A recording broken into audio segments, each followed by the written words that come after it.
Hello everyone, welcome back, and hopefully you've had a fantastic 2021 or start to the 2021. My name is Matt and I'm going to be your host for tonight, and tonight we welcome back Roger after about a month's disappearance from the live stream. He's finally back. Yeah. And, actually, I've had a bit of a disappearance from the Perth Observatory in general recently. I know. I saw the email as well saying you can't do the 22nd. So all those people, that signed up for the 22nd, they're going to be disappointed. They're not going to get their Roger. They get Matt instead. A different Matt. Okay. Hey guys, just letting you know that if this is your first time here, welcome. You've joined Perth Observatory's virtual star party, where we show you the wonders of the night sky as well. And yes, we've got a few people in the chat here, in the Discord chat. And if you do want to ask questions while you see, you can actually go to our Discord channel, and there's a link down in the description of the page, and you can join and ask questions throughout the night. And so we're going to got some really cool objects tonight. It's a dark sky night tonight. We don't have any moon, and we actually have some pretty cool stuff for you tonight to show. And one of the things we're going to be doing it from Roger's property as well. So from Astro Observatory West Australia is my dark sky property, where I host telescopes and run workshops for my Astrophotography Australia business. Yep, and you're getting to see it right now. This is what it looks like. And the first image just came up. Are you sharing the screen there now, Matt? I'm only just I am now. But I'm just showing what the conditions are like at your property at the moment. Good. Yeah. the nice twilight hues. Yes, a very nice sunset there. So sometimes when Roger feels generous, we get to go out there and plant trees in return for telescope time there as well. Actually, this time of year we're watering trees. For those who don't know, my wife is a conservation biologist, so the other part of the property is getting re-vegged, and so this time of year, look, I don't know, it's super dry out there. It's dry. We haven't had rain for months, and so this year's seedlings are getting a little bit of water to help some of them through, because some of them are fairly rare species of eucalypts and so on. Yep. Well, hopefully the ones I planted are still surviving. I did a good job. It was a good couple of hours. So yeah, look, some of them are, Matt. Actually, we were surprised at the success of some of the ones that the Perth Observatory guys and girls helped out with. And before we get on, before we start tonight, if you are one of the Mortys, or your regular, or as we call the regulars, viewership of the virtual star parties that we do here, might note that Roger has a propensity to slap me down when I mention a sci-fi. And you might have known that Roger's repositioned himself in the photo just there, and that is because if Roger just moves over a tad bit, you might notice that there is a poster of the Star Trek Enterprise D from Star Trek Next Generation. Okay, Roger, what have you got to say for yourself? Look, I am a Trekkie, but that doesn't mean that I want to mix my science and my sci-fi, Matt. You'll note also that I've got the Lego Saturn V there as well. Yep. So I've got some reality, some grounding to yes. Well, in my office just over the side there, I've got the Lego International Space Station. But I did. One of the YouTube channels I follow is Simon Whistler's Mega Projects. So he was selling some T-shirts about the Mega Projects, and today I bought one of his T-shirts, and one of them arrived. It was the A12 ox cart. So one of the part of the name of that Elon Musk has just caught his child last year. So that I'm wearing that around today as well. So before, yep, Just yep, on and the conditions, so out on site at the moment, it's 28 degrees, yep, 28.11 degrees, so still quite warm. And we got up to about the 34, 35 mark today. So not too bad a day. definitely The better wind than speed, Saturday.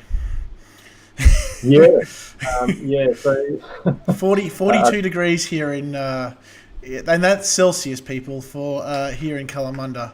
That was not a yeah, nice night. I barely got any sleep last night, and it didn't help that I had a toothache as well. So, we had 44 out there. Um, oh, So wind speed tonight around 10 k per hour, so nice and calm. And yeah, so conditions are very good, and it's cooling down steadily, so it should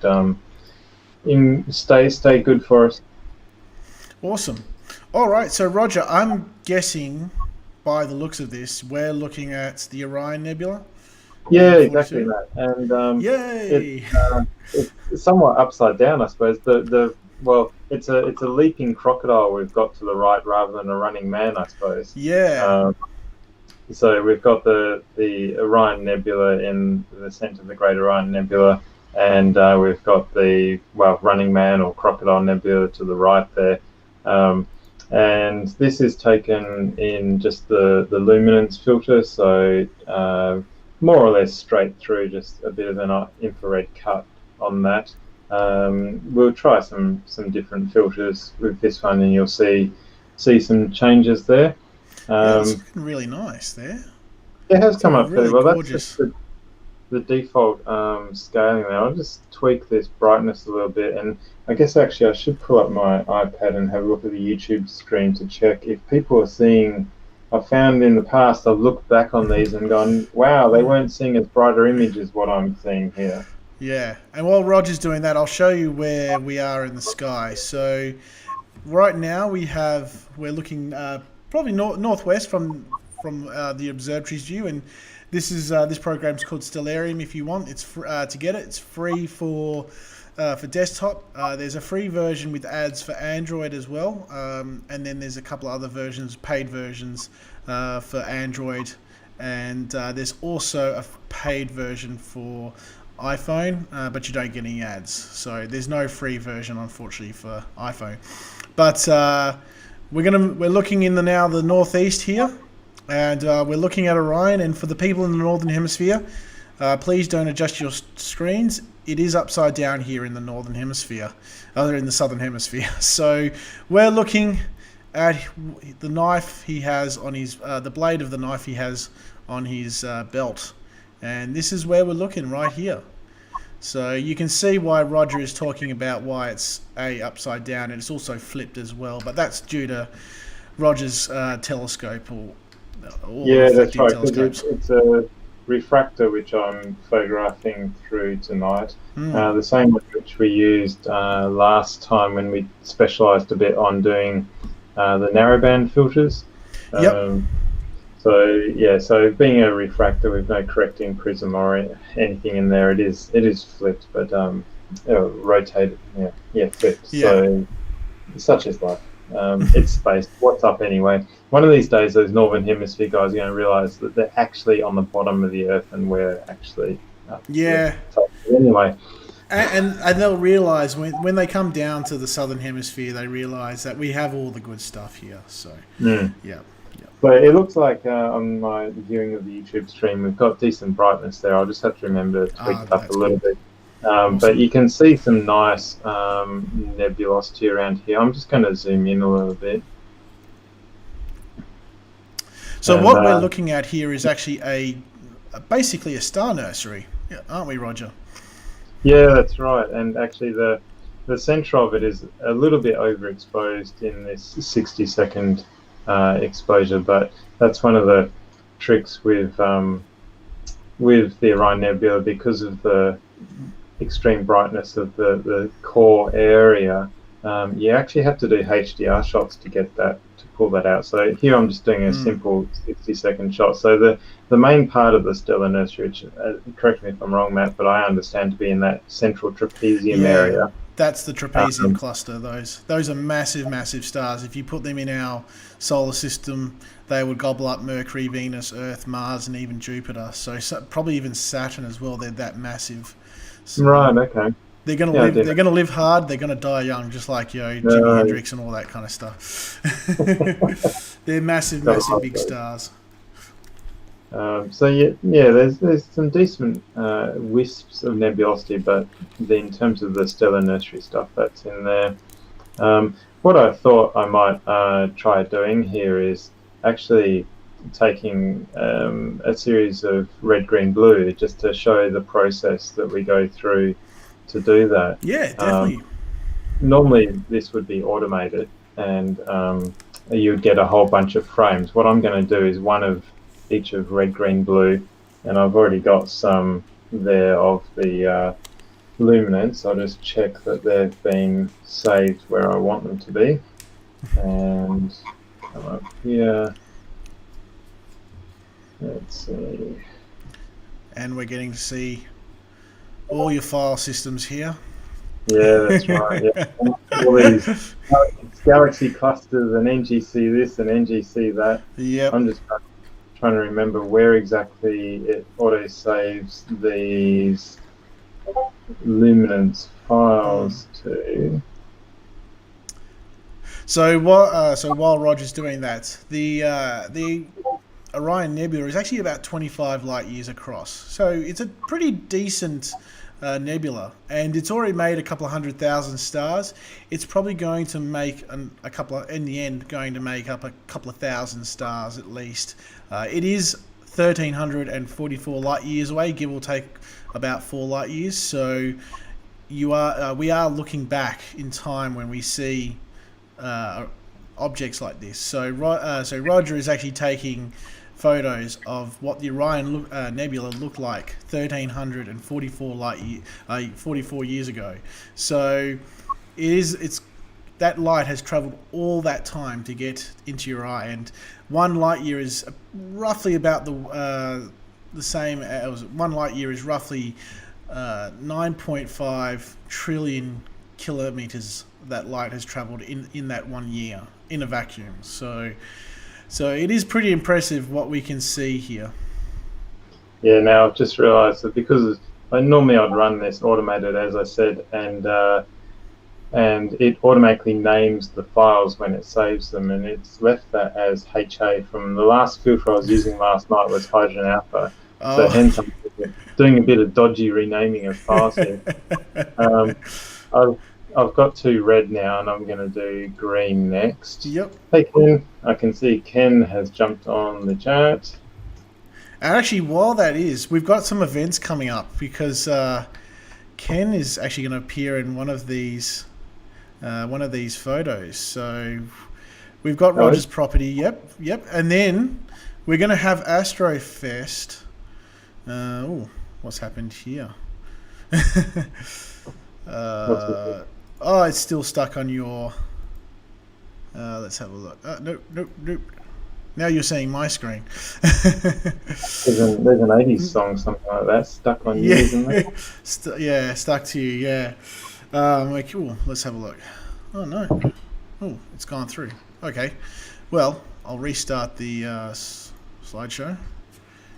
Okay. Where's OBS? Huh. That's very weird. Oh, okay. What are you doing, Matt? I see a fantastic twilight shot that I took earlier on the live. Yeah. I'm trying to get to the next photo. That's what I'm trying to do, and it won't let me. See, this is what happens when all your plans go to whack when that happens. But we do have Astrofest coming up. I don't need that one anymore. And even you are gone as well. That's weird. I'm gone, just like that. Matt has banished me from the universe. Actually, no, there you are. Thank God for that. Yep. Where is it? Sorry. Okay. Never mind, Matt. I'm still capturing frames. The telescope is good. still Ken's going, oh, Matt, Matt, what are you doing? Don't worry, Ken, I'm doing the same thing as well. So, we're going to have Astrofest coming up on the Saturday, the 20th of February. There you go, Ken. You're on the live stream finally. He's this jolly old fellow right here, and so it's going to be a free event from 5:30 to 9:30 on the 20th of February, which is a Saturday at Curtin Oval, or the Edinburgh Oval at Curtin University. It's a free event. You get to come along and have a look through telescopes. There'll be talks as well on the night. You'll get to see how a radio telescope works as well, and there's going to be Roger. You're going to be showing off your astrophotography exhibition as well. Well, more to the point, Matt, I'll be showing off the astrophotography of West Australians. Mine won't actually be featured, but I'm curating the Astrofest astrophotography exhibition again this year. We've had the entries, we've had the judging. Now it's a case of working out all the actual exhibition photos and printing and all the rest of it. So that on the 20th of Feb, we've got an exhibition to show. Yeah. And had a lot of entries. Last year we had, I believe, more entries than previously, and this year we had more entries than last year. So, lots of entries, lots of regional entries, which is good to see. A lot of the regions getting, and the locals within the regions getting behind Astro-Tourism WA, the program which Carol Redford has going to support astronomy in the regions. So yeah. Yep. And we also we also have coming up our summer lecture as well. So this is a week after, and this is going to be where is it? Sorry, everyone. I'm ready to do an attempt at stacking these things. Doesn't want to show. God. This is why come on, you can do it. All right, no worry. All right, so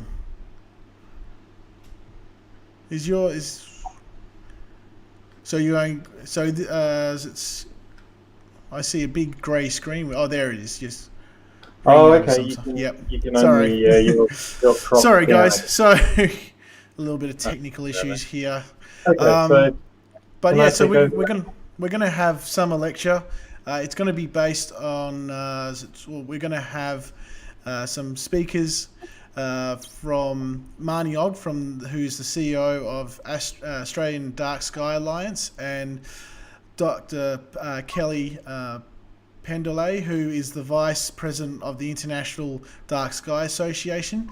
They're going to be talking about how shedding light on light pollution, and how it's more than just loss of the night sky, how it actually affects humans and also animals as well. So it's very topical at the moment with cities getting bigger and bigger and bigger. So we're lucky here in Perth with the Perth Observatory that you can be about 40 minutes out of Perth, and you still have some relatively good skies, but it's slowly creeping up on us. So.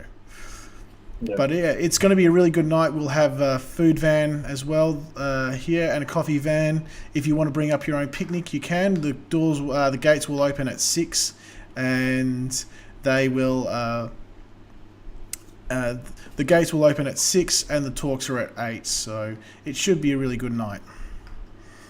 All right, so I'll get back to the astronomy, Matt. Yeah. And what I thought I'd do for people, we were showing the Orion Nebula just a few moments ago, and what I was just going to do is a LRGB combination of 4 individual frames, so not even stacking, just combining 4 single frames.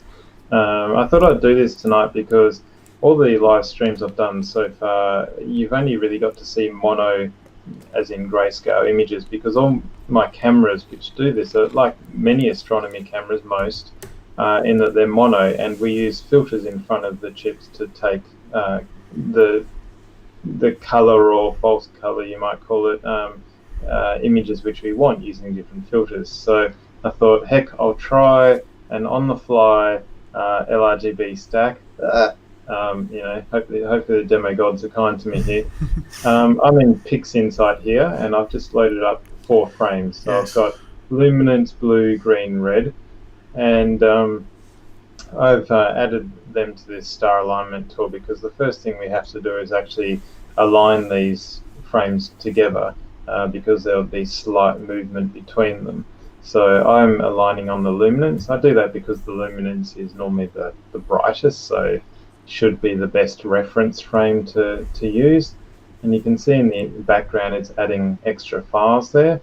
So we've got some more there now. They're registered. So I'm just going to get rid of the red, green, blue to not confuse myself.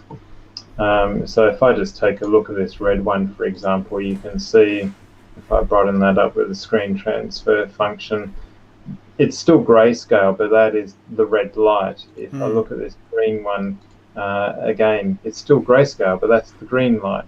And then we've got blue with that there.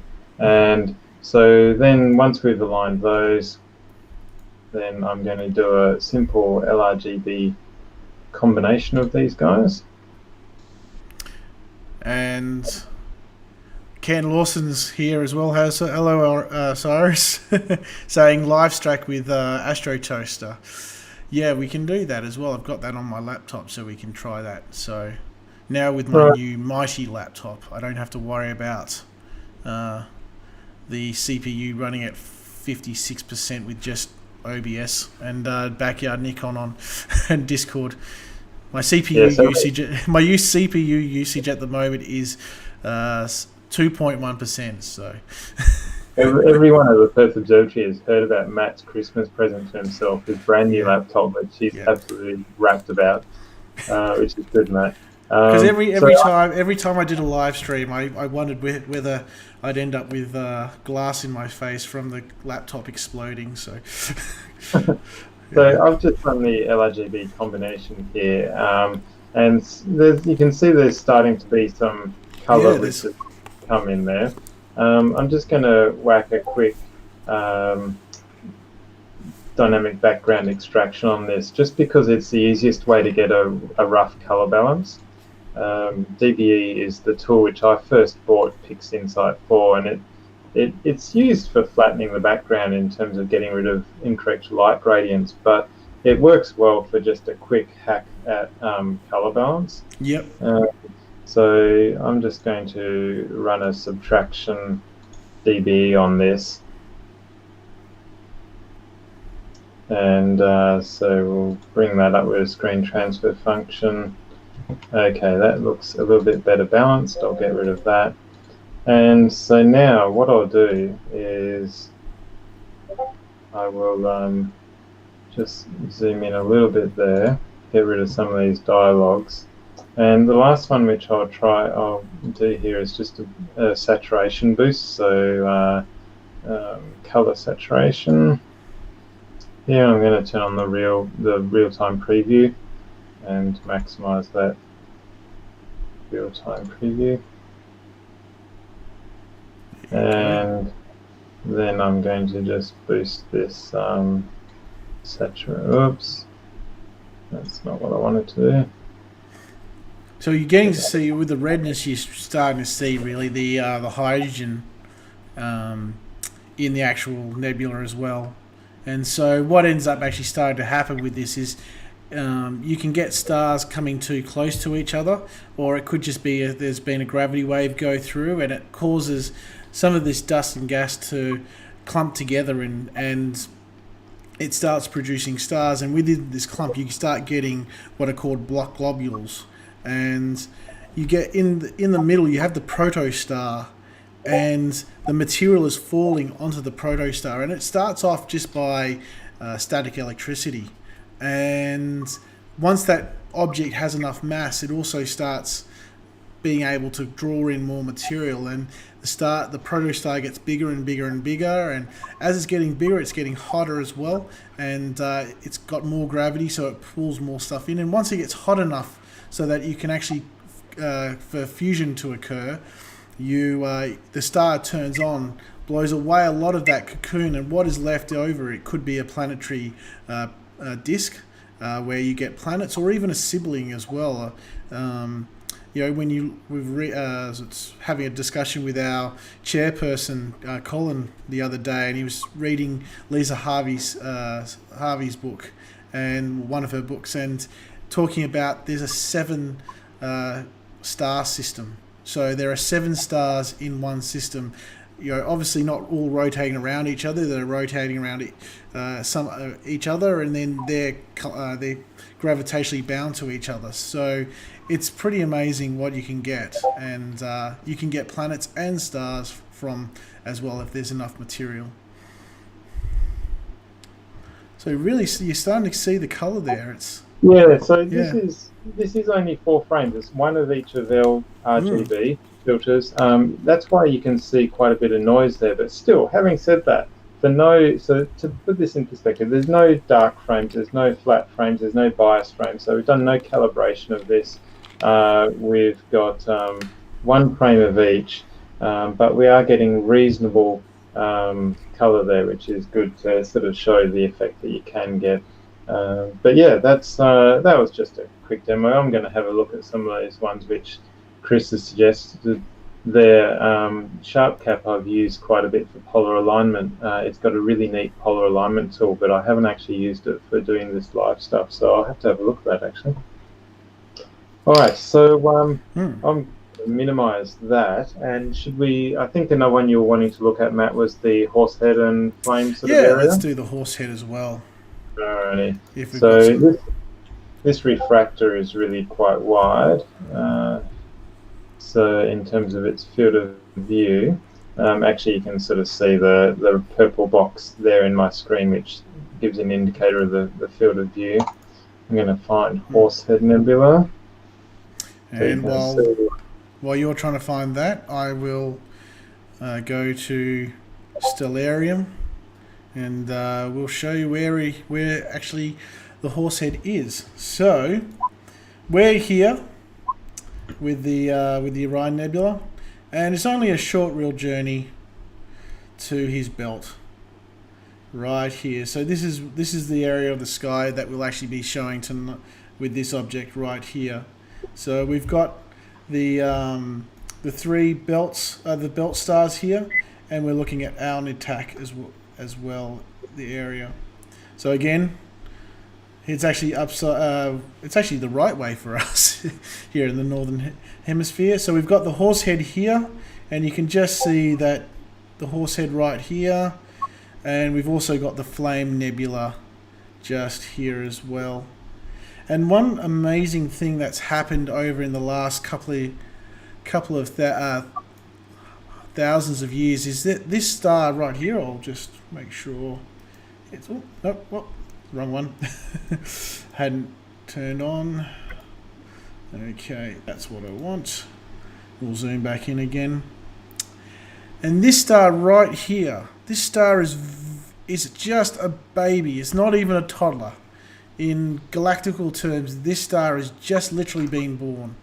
And before it had been born, the Horsehead would have actually covered it completely. And when it did turn on and nuclear fusion started, and it actually blew away a lot of the dust that you can see, and it revealed itself to the universe as well. So it's pretty cool what you can see here in the universe. And there are things that we can actually see ourselves within our lifetimes. And I saw an article the other day about how the Stingray Nebula has been, the brightness of it has been deteriorating, and it's when you have a look at the original shot from the Hubble back in '96 and today, and the one it has today, you can clearly see how dim it's gotten as well. So yeah. So I'm just I had trouble confirming that I was on the Horsehead because I still had the HA filter selected, it seemed. So I'm just getting this a little bit more central. What I believe is more central, at least. And then I'll whack it into live here. Thank you, Policy. We'll try that. So camera, abort that, and go into live stack. So while Roger's doing that, we can go through some of the stats. So again, it's a nebula as well. It's a dark nebula, so you can see that when you do see it, and with Roger's when he takes it photo, you'll actually see that the actual Horsehead itself is a dark nebula. This is a nebula that doesn't let a lot of light get through. Well, its appearance is because it's being backlit from stars behind the nebula as well. And it was first recorded in 1888 by Scottish astronomer William Fleming on a photographic plate at the Harvard College Observatory. And so it's quite amazing. It's about 3.5 light years across as well. And it's part of a massive big nebulosity that's around that whole Orion region as well. And so which is called the Orion Molecular Cloud Complex. And again, this is where star formation is being formed. So when you do see that deep red color, it's ionized hydrogen or hydrogen alpha as well. So it is quite amazing, and I think it was even Apple's had its wall for its iMacs had its wallpaper for a while as well. So I've got the first shot there, and I decided I'd try the HA filter, the hydrogen alpha filter, straight up on this. Perhaps a bad idea because it seems to have cut the brightness more than what I expected it might. But I'll let it do 3 frames of the HA to get some sort of stacking there to average out the noise, get a bit more detail before I bail and go back on the luminance filter. The advantage of the HA filter is that it, as much as anything in this kind of situation, it tones down the stars. The stars don't dominate so much, and so it can just look a lot nicer, easier. But we'll see how we go with 3 frames. People think, Matt, often that the Horsehead, they grow up, seeing the Horsehead Nebula so much because it's so popular in media and so on, and they think that they can buy a telescope and whack it out in the backyard and have a look at the Horsehead Nebula. You pretty quickly learn that the Horsehead Nebula is actually really faint. I have visually seen it. I visually saw it through a 16-inch Dobsonian out in the wheat belt. Back in the day, I used to be camping out there with a friend who did visual astronomy with his Dobsonian, and I did the astrophotography. And you have to know how to use your dark adapted eyes and averted vision to see it through a 16-inch telescope. So you're talking about an aperture, a mirror diameter of 16 inches, so quite large. Yeah. So it's not the kind of thing which you can come to somewhere like the Perth Observatory and see visually through a telescope, but it is very popular for photography. Yeah, we'd have to probably take the roof off the 30-inch Obsession telescope and take it out to your place to get a... Yeah, that's right. Yeah, our 30-inch. Actually, it would be interesting trying to see it in the 30-inch in light pollution, semi-light polluted skies of the observatory. I'm not sure if we would have a chance or not. Yeah. 30 inches is quite an aperture. Maybe if we could use the right filters. Yeah, we do have a nebula filter up there, so we'll have to try it one time. Yeah. So here I'm just zooming in a bit. We've got the Horsehead over here upside down, and the Flame Nebula up here. And I always forget the name of that star. You'll tell me the name of that star, won't you, Matt? Alnitak, I think it is. Yeah, I always know it starts with A, but the name just confuses me for some reason. Yeah, yeah, and yeah, that is our attack. I think it is. Yeah, actually, it's a little. Yeah, it is. Yeah, yep. So, I like the one on the other end, Mintaka. That sounds more. Mm. Yeah, So yeah, the Flame Nebula up here and the Horsehead down there. It's got what's it got now? 4 frames. That's not too bad. yeah. I presume that I haven't actually looked at what these are. I presume both the Horsehead and the Flame are reflection nebula. The Um, horse heads are dark, and the flame is a reflection yeah, nebula. sorry. Yeah, I was thinking more the region around the Horsehead. I guess yeah. is But that. the horse's prominent jaw is actually shaped because of intense radiation by the nearby star. So I'm guessing Oh, that I'm guessing that might be from. Um, it might actually be in the actual dark cloud as well. So, or it could be in Antarctica. I'd have to have a look at the distances between them as well.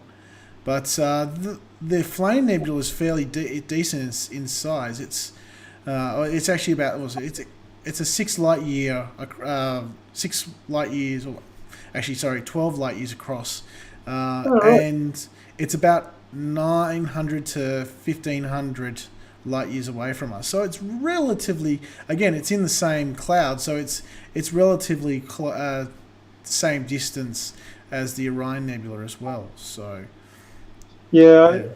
it always surprises me when you look at something like the Horsehead Nebula and you say it was what was how far across was it? 3 light years? Yeah, about yeah, Yeah. yeah, So it surprises me. You know, you look at something like that. Obviously, from our perspective, you wouldn't think that it takes light 3 years to get from one side of that horse's head to the other. mm. Yeah, pretty incredible, isn't it? Yeah, it is. Yeah. So, Uh, yeah, Ooh, it's looking really good there.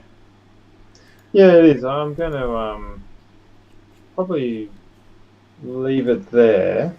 I think I'll move on to a different object rather than doing a different filter on that. What do you think, Matt? Yeah, I think so. Yeah, Okay. it's got about 800. That Flame Nebula actually has about 800 stars in it. And they've done some X-ray observations with Chandra, and they were able to find the stars in there, and because you're not looking through visible light, so that you don't have to worry about the dust as well. And the actual X-ray and the infrared images they've taken of this nebula have shown that the younger stars are concentrated in the center there. So yeah. I think next I'm going to try the Pleiades because it could Yeah, be tricky. I know we have some people definitely waiting. I saw the chat at the very beginning. It was like Pleiades, Pleiades, Pleiades. So we've got to give Yeah, the fans what they want. So that's right. yeah.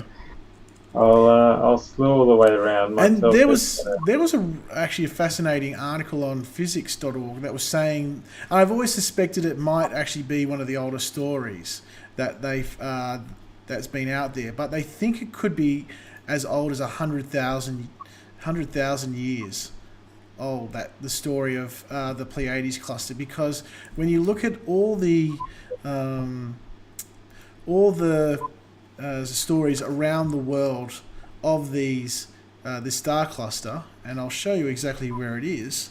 So we're going back from Orion, and we're going to go across to the Bull, and we actually have the Pleiades cluster right there, and we'll zoom in. And originally, you could actually see seven stars, but it's this star right here, which is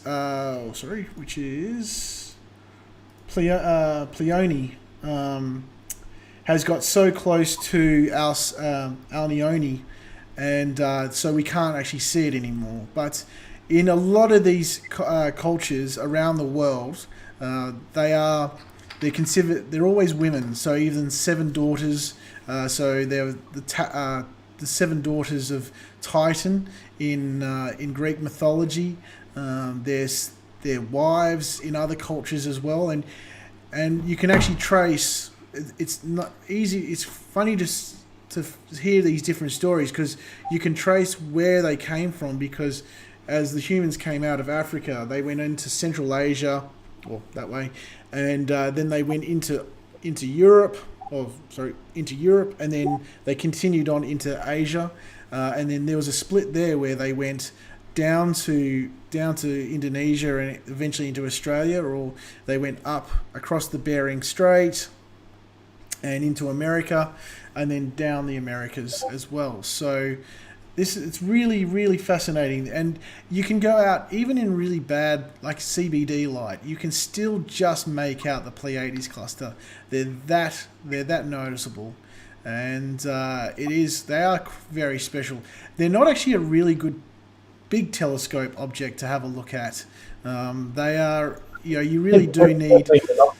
You do really, yeah. Binoculars is actually the best thing to do to actually have a look at it. So yeah, and even just a little refractor like the one we're using tonight. So you'll get to see them. But they are about 440 light years away from us.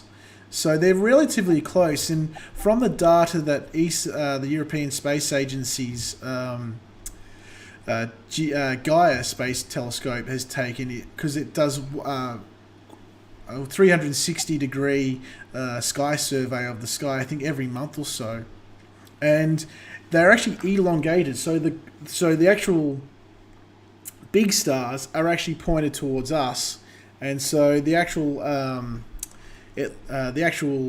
cluster itself looks like an ellipse, but it's pointing towards us. Ooh, that's very nice. There we go. First shot off the rank. Yeah, and you can see that nebulosity. That's actually not part of the cluster. The cluster just happens to be going through an actual nebula at the moment. So when you do get some nice color images of this, you get the dust turning blue because they're really, really huge, bright blue stars. They're very hot, so that's why they appear blue, which means that the dust that reflects the light appears blue as well. I'll let it do a few more frames there. Yes, it is. If you have a Subaru car, you've got those 6 stars on a Subaru car are actually the Pleiades cluster. So, yeah. Yeah, as a kid, I always wanted a Subaru Impreza. So Subaru was dominating in World Rally at the time. So I was just having a look to see if I could find quickly. There's a Pleiades shot which I did with this exact configuration, and so it has all the full color glory. Oh, here we go. I've actually got it here. I'll see if I can just get that through while this is. I'll just bump up this brightness a bit because I can see actually on the live stream that's not coming up quite as bright. Got 2 frames there so far. I'm just going to see if I can paste this file from my local PC. Thanks, Polly C. We try to do our best, and then we try to make our little shambles funny when they go. Yeah. So you can see there that is a strikingly similar field of view to the live stream that we've got. Because it is exactly the same equipment. This was actually the first object I photographed with my ZWA 1600mm on this telescope. I put it on December or January last year. Oh, nice. And as in sort of 12 months ago. And yeah, this shot just worked. It had no dark frames or calibration frames applied. It was just a series of exposures, and it blew me away.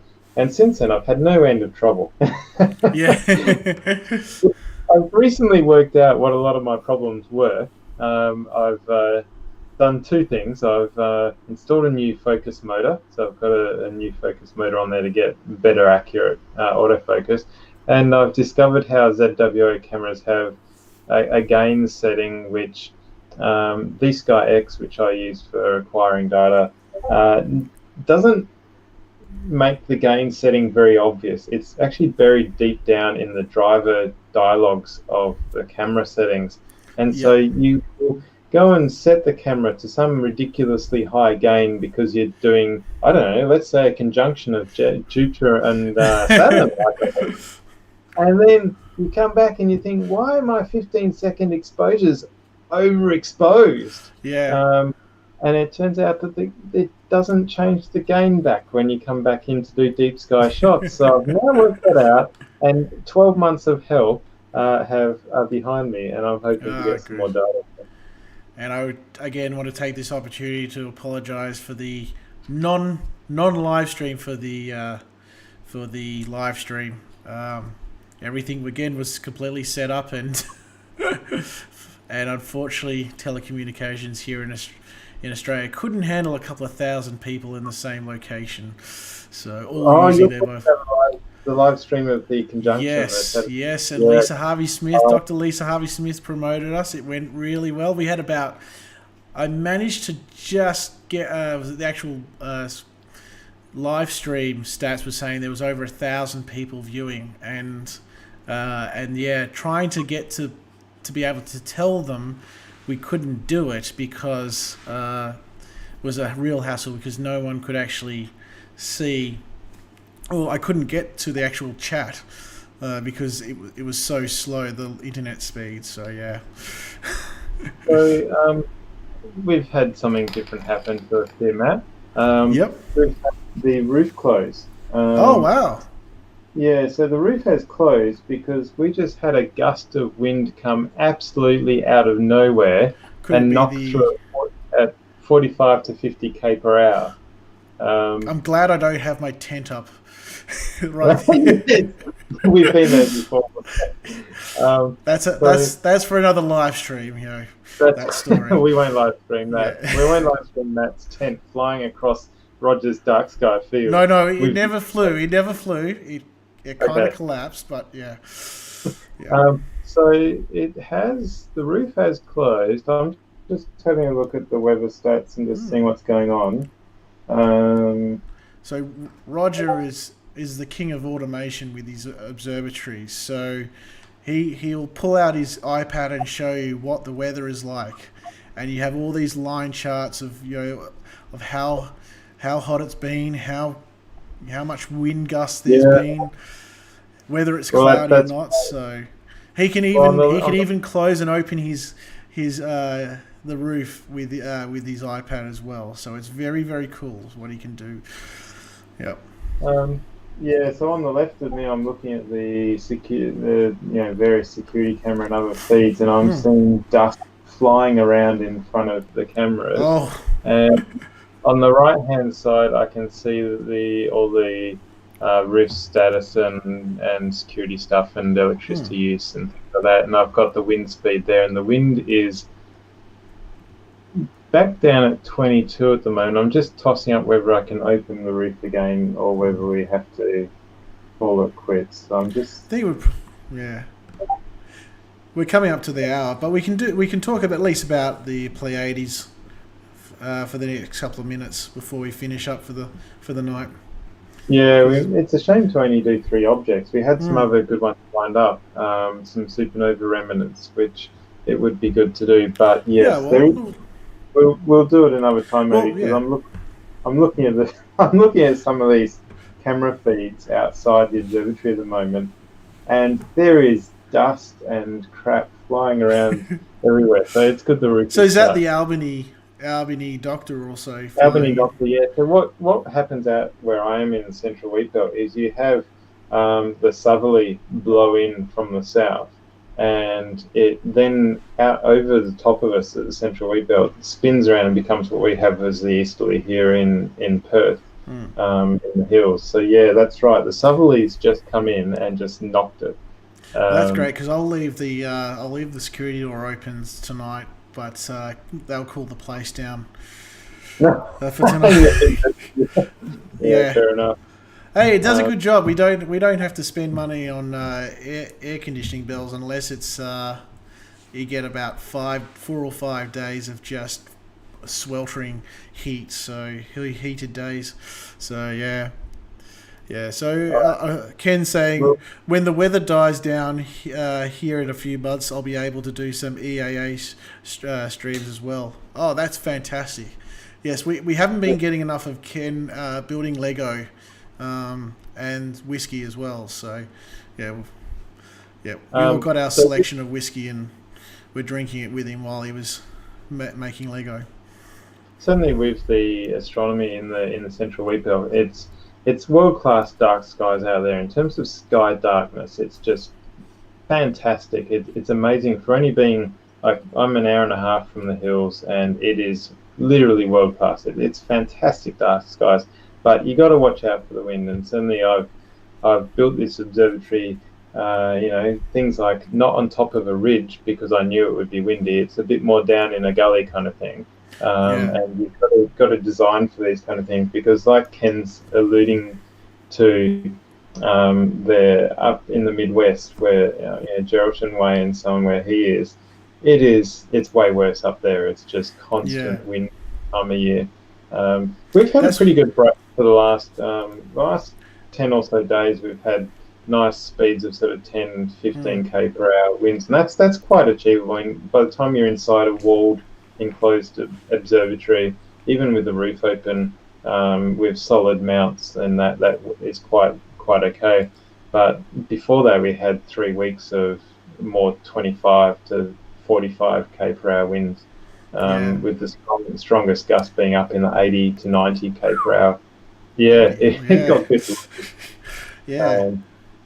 So you do have to watch out for that if you do astronomy in the wheat belt. Yeah. And they do. They actually have quite a lot of wind farms up where Ken is. Yeah, we did. We went to one up there last year. Boy, we're not in 2020 anymore.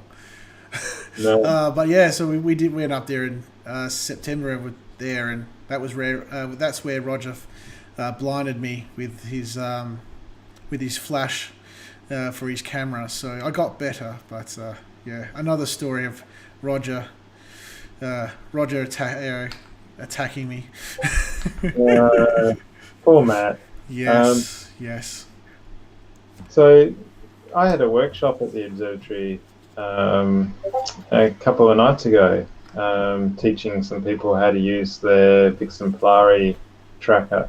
And it's amazing how the seasons have moved on, hey?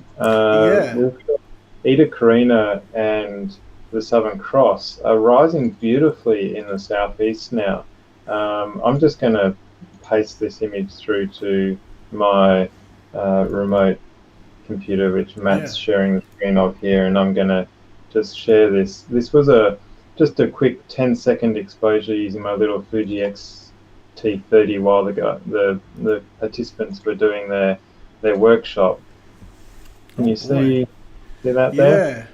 You can just that's at the Perth Observatory. We've got some of the domes of the observatory around, and you can see that Eta Carina, that nice pink patch up there, risen quite high in the sky, really. This was probably only 10:30, probably at 10 p.m. Yeah, they're going to be coming back into the night sky tour time soon. Yeah, and the Southern Cross just below that with the coal sack, the dark nebula of the coal sack.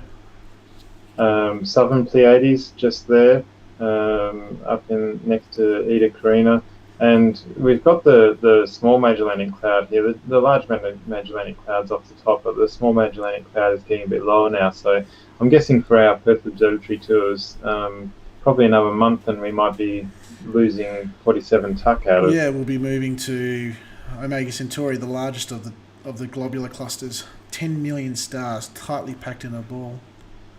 But So I thought I'd just share that from the work the other night. Good job.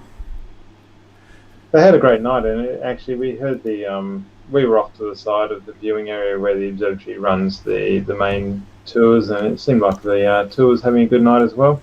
Yeah. Was it? I think it was Matt hosting, wasn't it? Or? It was Paul Fisher. That's right, Paul.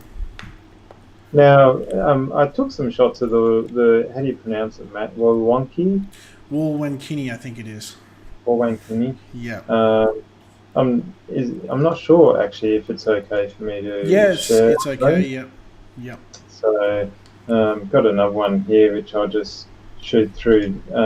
It gives you some scale. So this is a Indigenous art project which is at the observatory and is going to be used in Indigenous astronomy tours. I can't speak too much for it because I'm not so involved, but here's a nice shot from during that night, and you can see how the Indigenous artwork is lit up nicely inside there, and we're doing some photography of that and the night sky above it. So be good to see more of that on the tours as well, I think. Yeah. I've got that shot as well from the from just off to a little bit closer in within the actual building where I've got that the male side with the emu in the sky with the actual emu as well that I submitted for Astrofest. So hopefully it gets shown. Hint. You have to wait and see that. You know what? I'll probably be stuck outside live streaming the moon, so yeah, I'll have to have a quick dash in and have a look to see if I got there. But yeah, so it's amazing what we've got in the southern sky, and both you can actually see Pleiades in both the northern and southern hemisphere as well. Yeah, Pleiades. Yeah. Yeah, so I'm looking on my cameras and I can still see dust flying around outside. So I think that's it for the viewing tonight.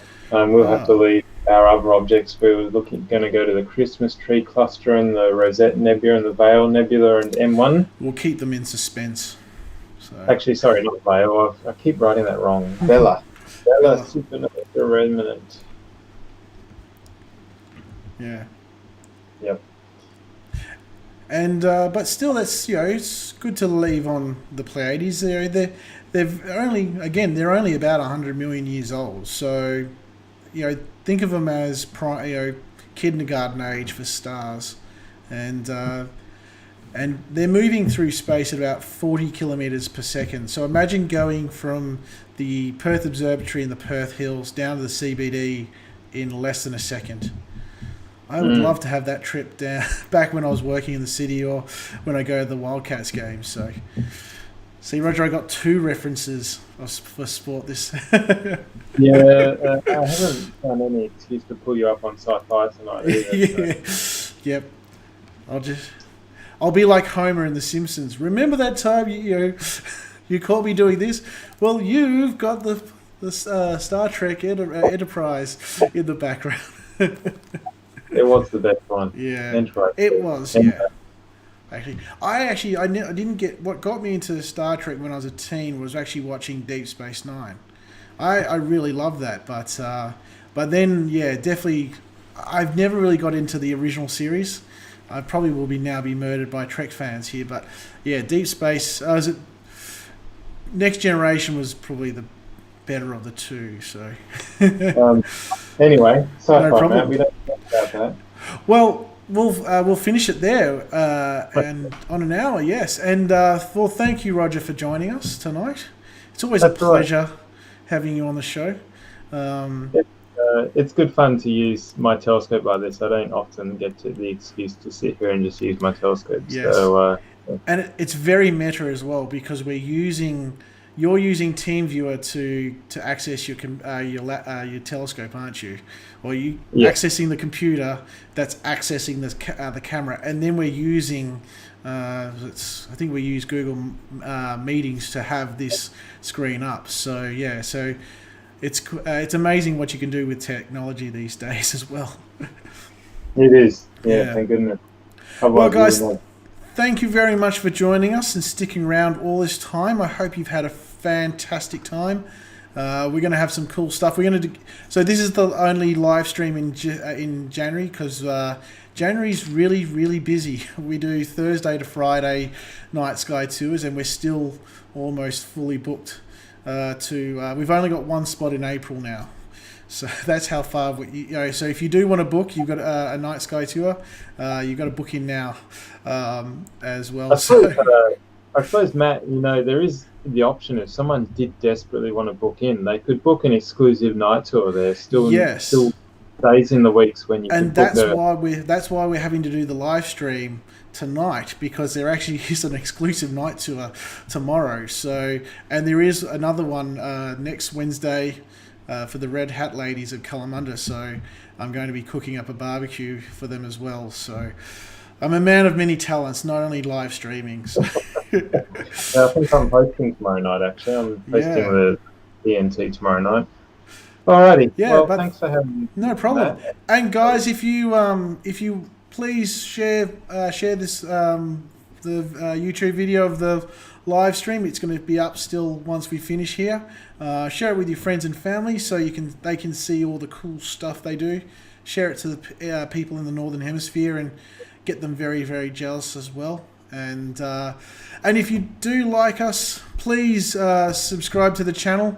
We'll try to get this monetized so we can get some more money in for the observatory, so we can keep the lights on and keep on presenting the night sky to people. And if you can also like the video as well, that'd be fantastic. And you can follow us on social media, Facebook, Twitter, and Instagram for all the latest news in astronomy and what we're doing at the observatory as well. And also, if you donate through Patreon, you get some cool stuff as well for supporting us. So thanks very much, guys. Hope you've had a great time, and we'll see you in February when we're going to do we'll be back to 2 live streams a month. So we'll see you then. Bye. See ya.